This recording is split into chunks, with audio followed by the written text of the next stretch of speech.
Welcome to my channel. So, ang di-discuss pala natin in this video is about my Toyota Connect tutorial to. So, isa sa pinaka tingin ko mahalagang function niya is yung free GPS and find my car. Even naka-turn off yung car, magsisend siya ng signal kung nasan yung unit. So, napakaganda nitong feature na to. So, medyo konti rin yung nagre-review sa YouTube. So, napakagandang i-discuss nito. Kung interested ka sa ganitong content, this video is for you. So, start na tayo. So, ito pala yung app mismo. Ito yung upper part. So, makikita nyo, dinilit ko lang yung name ko pati yung plate number ng unit, pero ito yung upper part. So Fortuner yung unit natin, and then ito yung lower part. Medyo maraming function yung My Toyota app, pero focus muna tayo sa My Toyota Connect. So ito siya, nakalagay sa baba connected. So selected unit pa lang pala yung meron nito. So yung mga older unit wala pang, kumbaga hindi pa sila capable sa My Connect, pero as per Toyota, wait lang sa mga future update nila kung mabibigyan din ng ganitong function or pwedeng ma-installan yung later than 2022 na unit na mga sasakyan. Pero later in this video, i-discuss din natin kung ano-anong mga unit yung cover nitong MyConnect. And then yan na nga, ito yung function ng MyConnect. So nasa apat siya for now, which is yung vehicle status, my trip, find my car, and driving score. Yung driving score, medyo related siya sa insurance na AXA. So, hindi ko lang ganong ine-explore pa to. So, start muna tayo sa vehicle status. So, kung makikita nyo dyan, connected. So, vehicle status, so makikita dyan, last updated, September 30, 6:40 PM, and then ang unit natin is Fortuner. Tapos makikita nyo sa babang part niyan. So yun na nga. So meron dyan location. So location, dinilit ko lang yung exact location, and then sa right side niya is 133 kilometers pa lang yung tinatakbo ng sasakyan natin. So, bago-bago kaya yung channel natin about sa Car and Carlo is bago pa lang rin. And then, remaining fuel is 17 liters. And then, engine status is naka-off siya for now. So, napakaganda nito, although medyo basic to compare. So, sample sa app ng Ford na pwede mong buksan yung sasakyan, and then pwede mong buksan yung bintana, buksan yung aircon. But for now, ito pa lang yung kumbaga kaya ng Toyota, at ito yung dapat natin i-maximize kung meron tayong Toyota car na capable sa MyConnect. So make the most out of it na. Total maganda rin naman tong features na to. So ayun, and then yun yung vehicle status. May apat din siya na function, yung location, kung ilan na yung tinakbo ng odometer mo, and then kung ilan yung remaining fuel, and then engine status. So punta naman tayo sa My Trip. Maganda rin sa My Trip kasi binabanggit niya. So sample ito, October 1. So hindi ko na kung baka October 1 pa to. So yun, sasabihin niya kung point to point kung saan, kung gaano katagal. 18 minutes lang yung last trip natin, and then kung ilan yung na-consume na liter. So napakaganda nito. Napakaganda nitong function na to.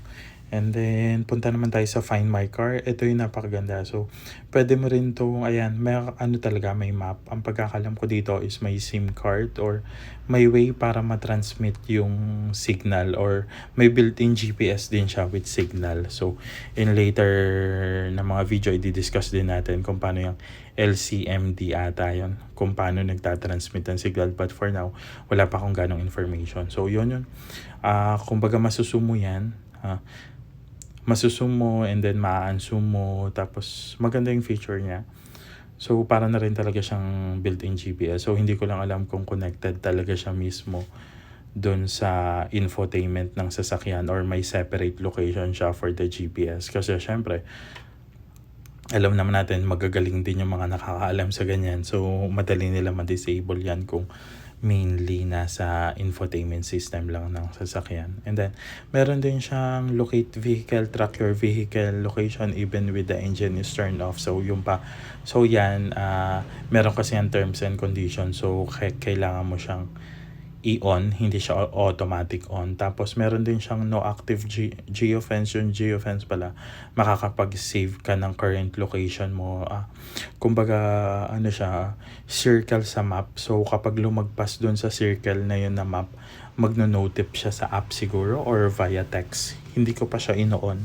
Pero pwede siya on. Gawan din natin yan ng video in the future. And then yun, sa last naman is driving score. Napakaganda nito mga feature na to. So, driving score is related pa to sa AXA. So, magkaka-discount kayo. Yun yung pagkakapanood ko sa pagkakaintindi ko sa ibang mga video. So, hindi pa natin gano'y tatakal yan kasi wala tayong yan about sa AXA and driving score. So, dito na tayo. So, nakalagay my connect settings. So, nakalagay dito, my connect status is connected, expire in 1 year and 11 months and 24 days. Kasi nga, itong my connect nito is good for 2 years lang sa mga new na bibili. So, after 2 years, hindi natin alam kung magkano yung presyo nito, kung magkano yung renewal. Pero ang point lang dyan, yung mga cover kasi na unit is almost 2 million and above. So I think kahit magkano pa tong Toyota My Connect na to, marami pa rin magre-renew nito after 2 years.